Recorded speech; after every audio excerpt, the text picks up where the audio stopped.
Jadi apa yang gue ceritain ini yang gue pelajari aja di Brule. Mungkin kalau secara teori mungkin orang punya cara masing-masing ya. Catat ya guys.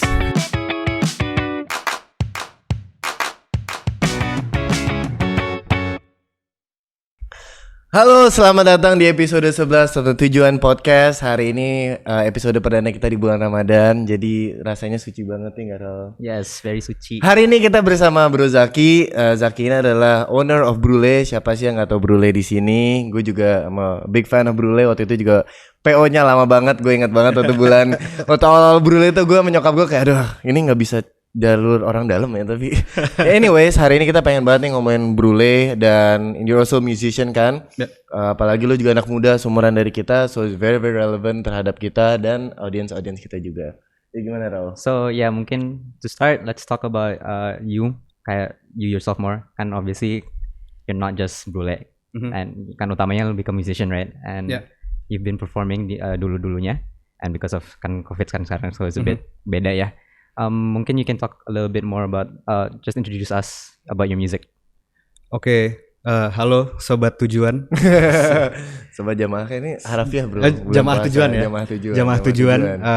Gua Zaki. Gua dulu punya status. Baru single. Boleh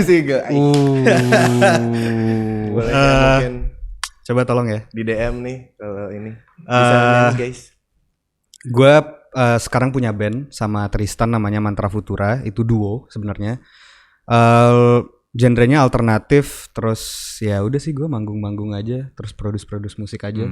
Sekarang coba belajar di industri F&B. Okay. I think itu sih yang gue agak suka about you. Itu kayak lo bukan just Brule, tapi your personality kan shows banget, apalagi di Instagram kan, your music and your Brule and all that. How did you start sih sama your music? Kayak what made you drive? Kenapa? Like what made you push to do music? Kalau start tuh gue dari kecil, dari kelas 1 SD tuh gue udah masuk belajar perkusi dulu, percussion. Terus kelas 3 SD itu manggung pertama gue di Java Jazz 2006 waktu itu. Dari situ pas gue manggung gue ngerasa udah gue jatuh cinta tuh sama musik. Pas gue di atas panggung gue ngerasain energinya, bisa ngelihat orang senang sama musik gue gitu. Itu gokil sih rasanya. Dari situ rasanya kalau nggak ada musik kayaknya hidup gue nggak berwarna gitu. Gitu terus sampai sekarang. Kalau sama Tristan tuh gue sebenarnya temenan tuh dari TK. Sama Tristan dari TK sampai kuliah tuh gue bareng. Kebetulan ya gue nggak ngikutin dia, jadi kebetulan gue satu alma mater. Nah gue tuh sama Tristan manggung pertama tuh kelas 2 SD. Sama Tristan tuh itu manggung di sekolah tapi ya manggungan kelas 2 SD. Manggung-manggungan dengan format yang sama. Gue main perkusi, Tristan main piano. Sama kayak Mantra Futura sekarang. Terus berlanjut sampai SMA, kuliah, akhirnya gue belajar di Double Deer Music Production, buat lagu sendiri. Akhirnya kita seriusin deh gue sama Tristan, yuk kita coba serius yuk, kayaknya ini gue passion gue di sini deh gitu. I mean lucky banget sih, kayak you start off doing what you love langsung kan. Mungkin for a lot of anak muda itu kan nggak susah kan doing apalagi music kan. It's hard for them to convince orang tua kan. Kayak were your parents supportive atau mereka kayak gimana tuh? Oh sangat ya. Justru tapi ya karena dengan disupport itu timbul tanggung jawab yang gede banget menurut gue. Karena lu berarti harus buktiin, lu dikasih kepercayaan kan, berarti lu dikasih amanah lah jatuhnya. Lu gue support nih di musik ya, berarti lu harus 100% gitu. Cuman ya sekarang alhamdulillah gue dapat kesempatan belajar yang lain, yaitu F&B. Ya. Tapi juga gue sekarang tidak meninggalkan musik gue. Mantra sekarang lagi on the way album kedua. Insya Allah tahun ini tetap rilis. Tapi ya gue juga belajar tetap fokus di Brule gitu. Nah tapi kayak lo kan mulai musik itu dari kecil kan. Dan kayak of course generasi lo masih kecil kan, genre musik itu belum sebanyak itu.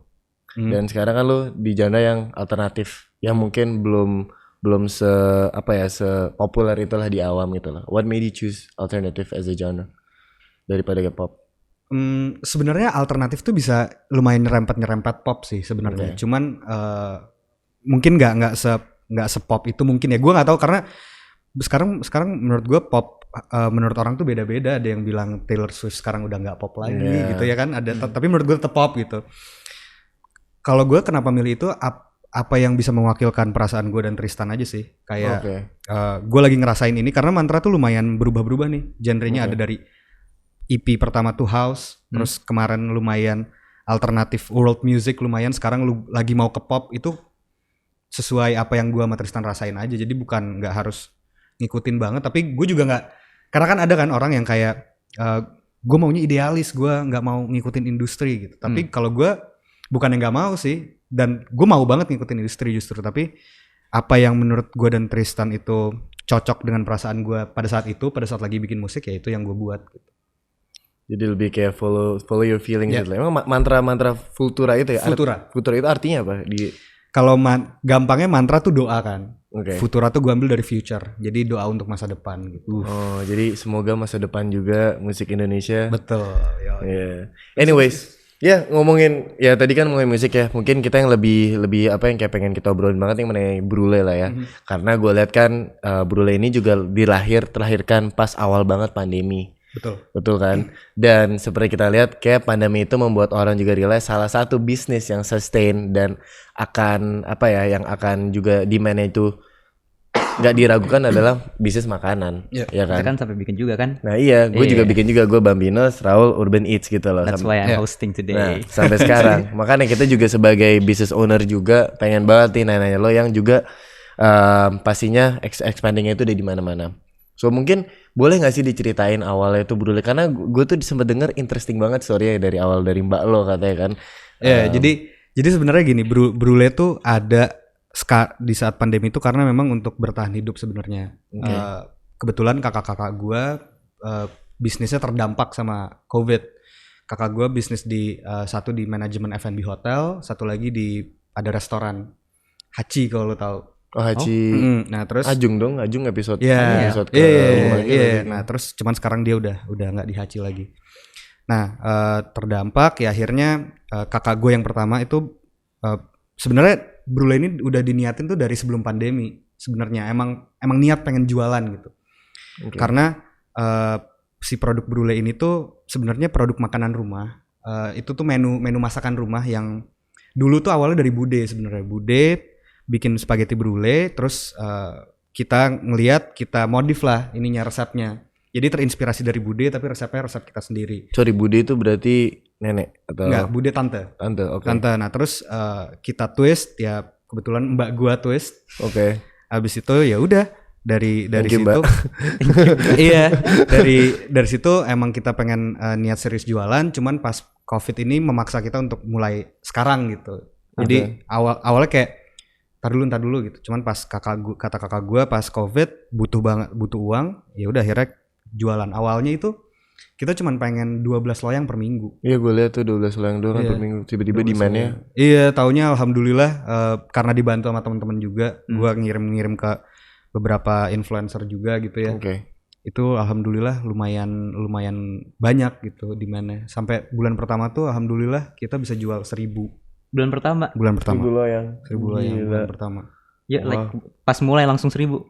Pertama 12. Oh, like as in 12 dan dari 12 itu ke sebulan itu ya 1.000 lebih. Jadi itu itu gila sih. Iya, udah kita semua masak dari potong bawang sampai ngasih ke Gojek tuh dulu rame-rame satu rumah. Dan modalnya cuma dapur rumah waktu itu. Enggak ada modal Jadi apapun. ini kayak family business banget ya? Iya, isinya keluarga gue dan beberapa sahabat kakak gue. Terus mbak lu sekarang naik jabatan dong?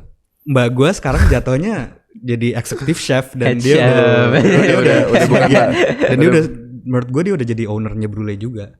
Gitu, tapi masih beresin kamar lo nggak? Udah nggak? Enggak, dia emang tugasnya di dapur, di rumah tuh dia tugasnya di dapur. Dia tuh udah kayak ibu gue sebenarnya. Oh wow. Dia udah 30 tahun kerja sama kurang lebih sama. Jadi relationship lo sama mbak lo like it's already bagus banget ya emang dari dulu ya. Iya, bagus banget udah kayak ibu gue. Nah anyways bro, kan kalau gue lihat itu kan kalau misalnya kita mau bisnis apapun kan kalau produknya itu udah bagus sendiri itu kayaknya pasti setuju. Pasti jual ya. Untuk menjual dan untuk nge-grow-nya juga tidak susah-susah itu. Boleh nggak sih diceritain kayak waktu lo tuh awalnya ensure bahwa produk ini tuh juga enak, maksudnya enak, terus kedua juga strategi pemasarannya di mana. Soalnya kalau gue lihat juga kan salah satu di tim kalian juga bukan ada yang influencer atau artis kan, di mana kalau salah satu di tim ada yang influencer itu kan lebih gampang ngejualnya, ya kan, karena emang ya dia ngejual sendiri orang pasti langsung penasaran dong. Nah, itu boleh nggak sih di-share? Oke, kalau produk dulu ya. Kalau ya yang tadi gue cerita kalau spaghetti brulee memang sudah dari lama itu. Jadi friends and family gue tuh pasti udah lumayan tahu lah sama si spaghetti brulee ini. Oke. Jadi itu kita yakin emang enak. Bikin terus makanan kumpul keluarga lah ya. betul. Tapi ada kita tambahin satu apa ya yang Indonesia banget nih. Karena kalau si spaghetti brulee, spaghetti bolognese, kalau yang barat kan dia agak asem ya. Lumayan asem. Kalau ini manis. Kenapa gue tonjolinnya manis karena buat nyocokin sama lidah orang Indonesia. Yeah. Terus kejunya juga pakai cabe juga. Nah itu yang menurut gue lumayan game changer tuh si cabe itu kalau kata orang-orang. Si spaghetti pakai cabe ini lumayan pembeda lah. Nah kalau emang produk tuh gue yang paling lama developnya tuh ada satu lagi namanya Brulee Bomb yang gue collab sama Mama Gigi. Oh iya. Itu gue lumayan 2-3 bulan lah tuh bokap gue nyobain Brulee Bomb 80 versi ada kali. Ah serius 80 lu? versi. Ya, berpuluh-puluhan lah pokoknya hampir tiap hari gue ngasih bokap gue terus karena gagal terus kurang enak. Kolesterol nggak naik tapi kan. lumayan. Brulee makanan sehat guys. Sorry, it was a joke guys. Gak apa-apa kalau abis ini cheatingnya Brulee. Jadi ya itu lumayan tes panelnya juga beberapa kali. Jadi pertama ke internal dulu, abis itu ke keluar, cobain ke beberapa pelanggan yang udah pernah gimana ini. Jadi lumayan punya apa ya? Step-stepnya tuh banyak tuh sebelum sampai produk itu keluar. Harus enak, harus sempurna dan harus pede lu jualnya. Tapi itu relatif bro. Enak itu relatif. Makanya dicobanya ke beberapa orang, nggak cuma ke internal iya, keluar iya. Jadi kalau internal kan mungkin standarnya misalnya tinggi gitu ya, terus ternyata di luar lebih tinggi lagi berarti ya masih kurang. Pokoknya sampai semuanya bilang iya. Oke. Gitu keluar 20 orang, ke dalam 10 orang gitu. Oke, jadi awal modal tuh habis buat itu lah ya. Ya. Cuman yang menarik kan Brulee itu kalau gue lihat juga awalnya itu produknya tuh satu kan, maksudnya nggak banyak. Nah gue lihat juga kan kalau lo mau jualan tuh sebisa mungkin variannya banyak, jadi lo bisa attract more customers. Tapi Brulee itu enggak. Itu kok bisa waktu itu nge-booming selain produknya enak of course. Tapi menurut lo tuh apa yang bikin booming juga? Apakah itu momentum juga atau? Menurut gue momentum juga. Terus menurut gue ya pemilihan influencer tuh itu penting banget. Ya? Gue baru banget belajar tuh maksudnya. Nah itu boleh di sharing atau gimana tuh? Iya maksudnya gue juga sambil belajar nih. Gue tuh di Brulee tuh sebenarnya hitungannya paling bungsu. Gue tuh paling kecil gue. Jadi gue banyak banget belajarnya. Jadi apa yang gue ceritain ini yang gue pelajari aja di Brulee. Mungkin kalau secara teori mungkin orang punya cara masing-masing ya. Catat ya guys. Nah yang pertama kan lu pasti nyocokin antara market dan produk kan. Gue jual produk 250.000. Itu lumayan mahal ya. Lumayan mahal. Lu aja bilang lumayan mahal. Maksudnya nggak mungkin gue jual ke yang size-nya C atau D gitu misalnya. Ya gue juga harus milih influencer yang rasanya marketnya tuh sesuai dengan produk kita. Setelah itu menurut gue balik lagi ke produk. Kalau produk lu nggak enak juga mungkin kalau market lu pas cuman booming di awal doang gitu. Betul. Menurut gue.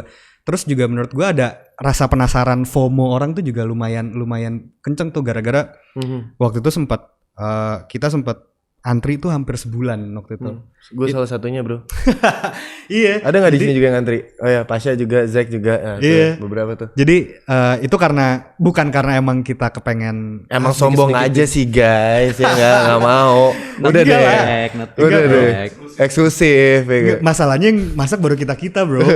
jadi emang kapasitasnya baru segitu gitu. Nah makanya dari situ menurut gue yang paling penting juga itu gimana caranya ketika marketnya pas, terus produknya pas. Menurut gue lu harus tahu gimana cara lu memperbesar produksi. Kalau misalnya lu udah marketnya udah hit nih, terus produknya juga udah enak menurut gue, marketingnya udah oke.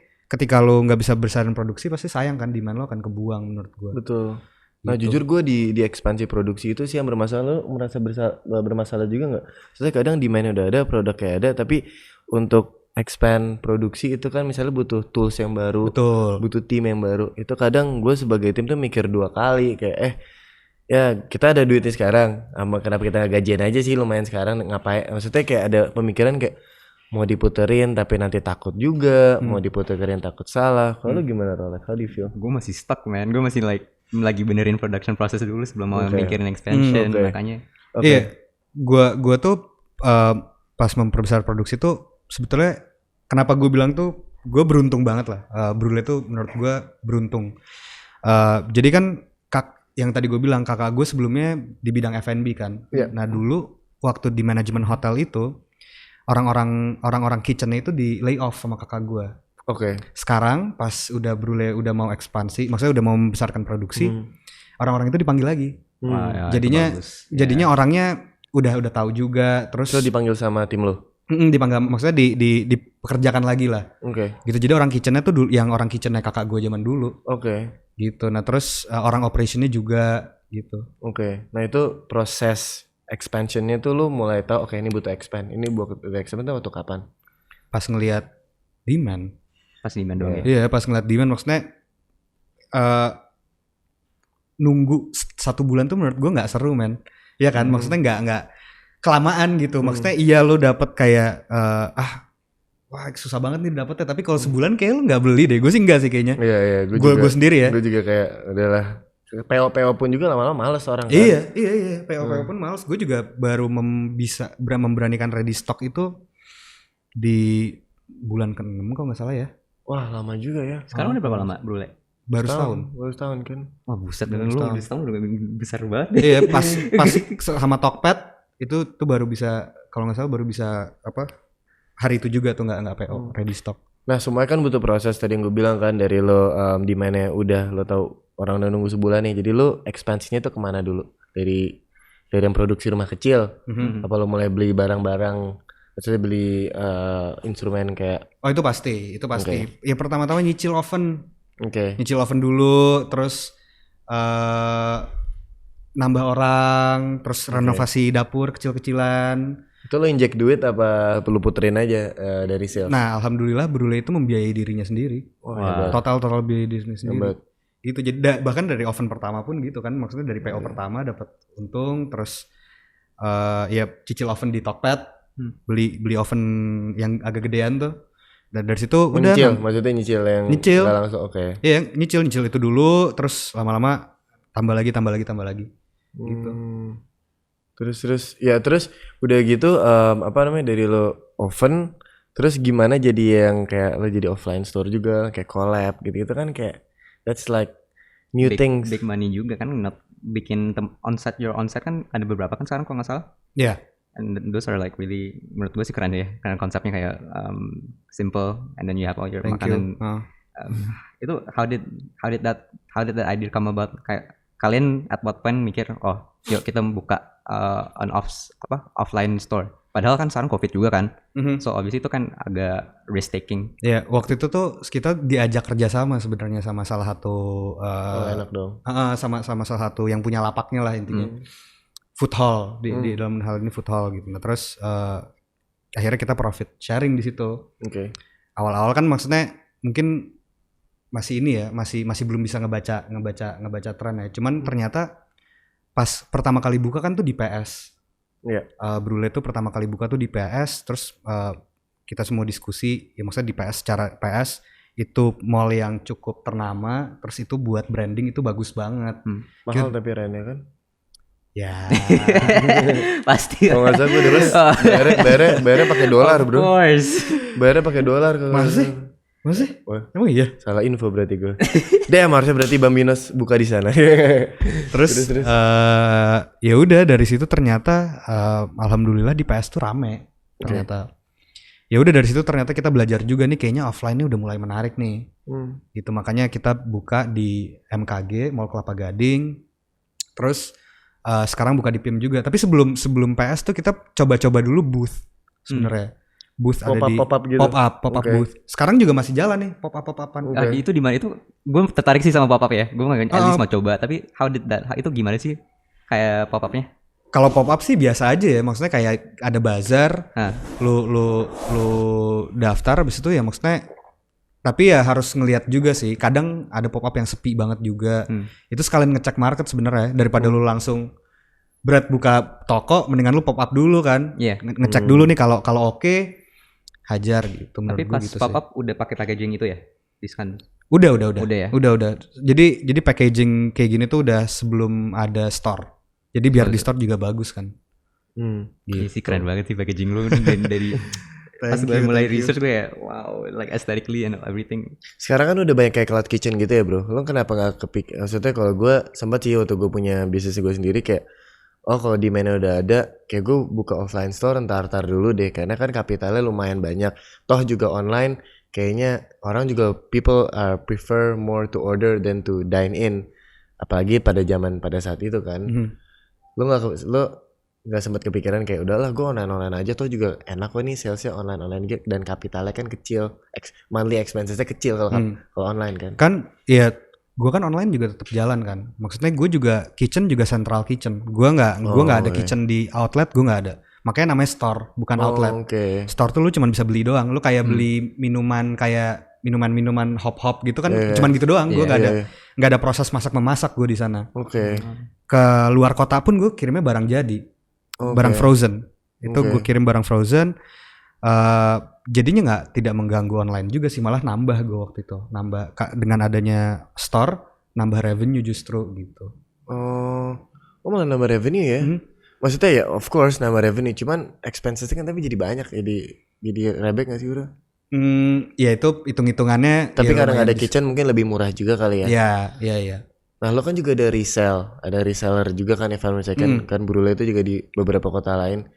Teknik resell itu gimana sih caranya, kayak lo pengen nge-resell produk lo? Ya intinya lo ngajuin ke kita kan, lo ngajuin, ntar kita assess juga. Ya nanti tiap itu tuh ada persenannya.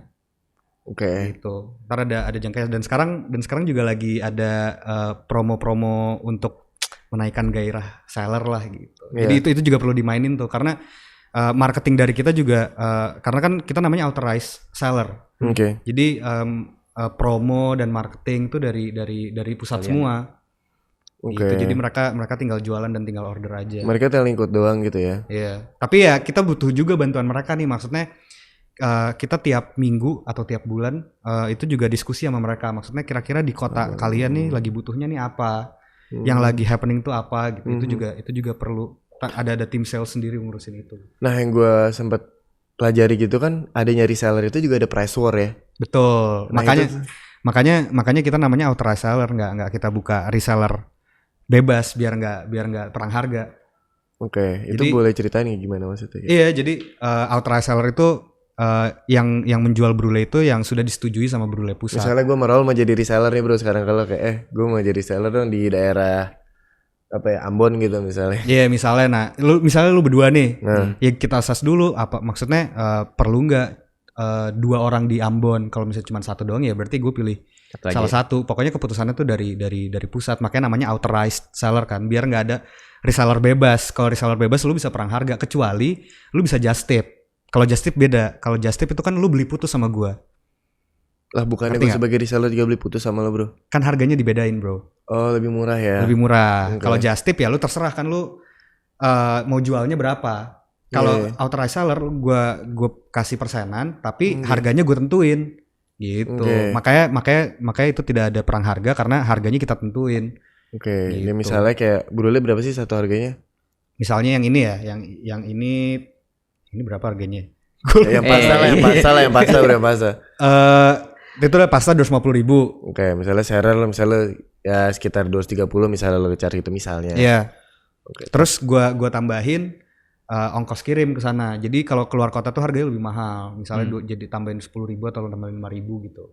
Nanti dari situ lo ada persenannya sendiri untuk authorized sellernya gitu. Dan ada kuantitas nggak yang gua harus misalnya sebagai reseller? Ada. Ini dapat berapa? Dan lo harus jual harga sekian gitu. Iya. Dan harga jualnya udah gue tentuin, makanya namanya authorized seller. Platformnya di mana aja serah gue? Atau lo juga yang?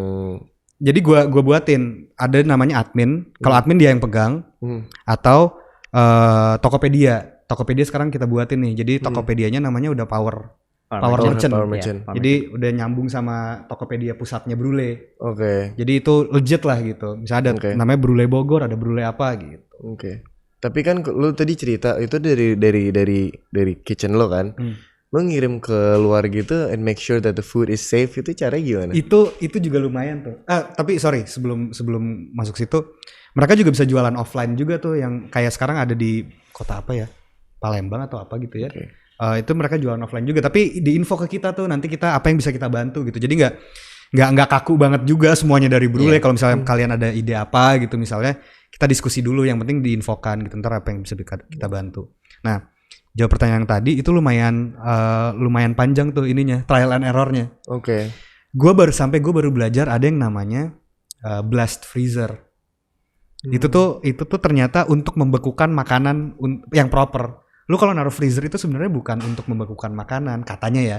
Itu tuh untuk menyimpan makanan yang beku. Freezer biasa tuh untuk nyimpan makanan beku. Blast freezer untuk membeku. Iya, untuk ngebekuin. Nah, karena gue udah nyoba nih spaghetti gue, pas gue cobain bekuin di freezer doang, terus gue angetin, itu berair.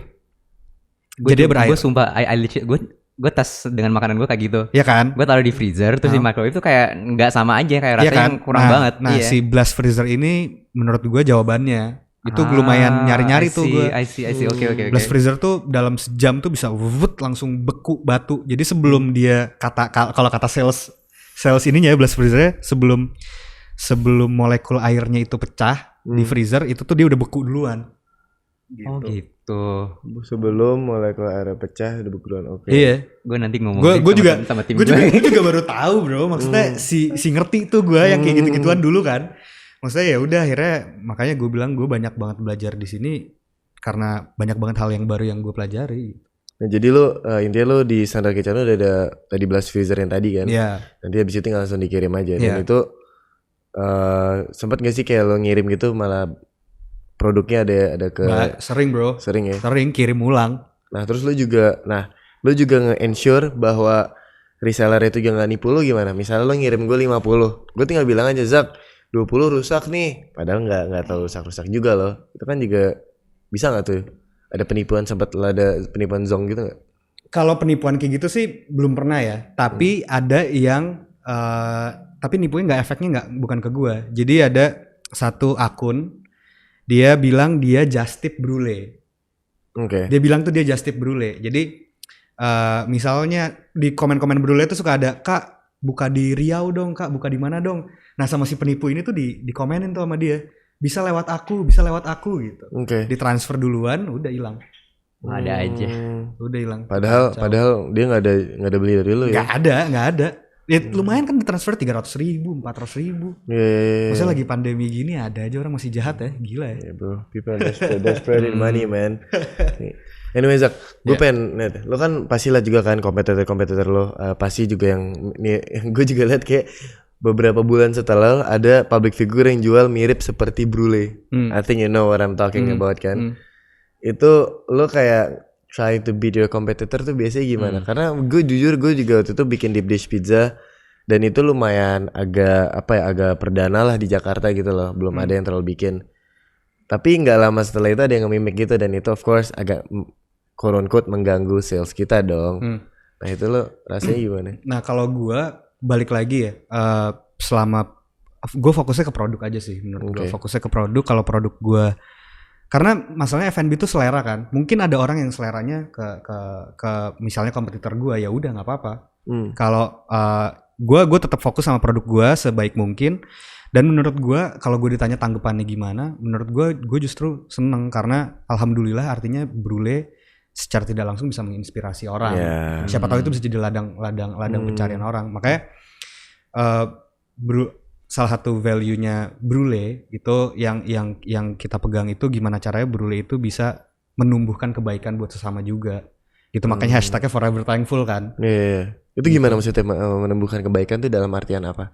Kayak menurut gue contohnya paling gampang tuh kolaborasi deh. Kolaborasi kalau misalnya kita bisa kolaborasi, kenapa harus kita berkompetisi gitu? Maksudnya kayak contohnya kolaborasi paling gampang sama coffee shop gitu misalnya. Pada awal-awal Brule itu daripada kita buka lapak, itu mendingan kita consignment. Mendingan Tokopedia gitu kan. Boleh Tokopedia kalau mau masuk di sini iya boleh dong, harus guys. dong. Terus. Iya, maksudnya kita kolaborasi sama coffee shop, kita ngeluarin menu khusus yang cuma bisa dipesan di coffee shop juga. Jadi coffee shop dapat produk kita khusus, kita juga nggak perlu capek-capek buka tempat gitu. Menurut gue itu kan saling menguntungkan kan. Dan itu hitung-hitungannya tapi ribet gak sih? Enggak sih. Technically enggak ya? Enggak sih, maksud gue consignment aja. Udah misalnya gue titip jual, terus dia dapat berapa persen profit sharing. Oke. Terus kalau misalnya retur ya balik lagi kita. Tapi nanti kita assess nih. Apa kalau misalnya retur mulu, ya berarti coffee shop ini kurang ngejual nih. Brule di sini kurang cocok pasarnya gitu.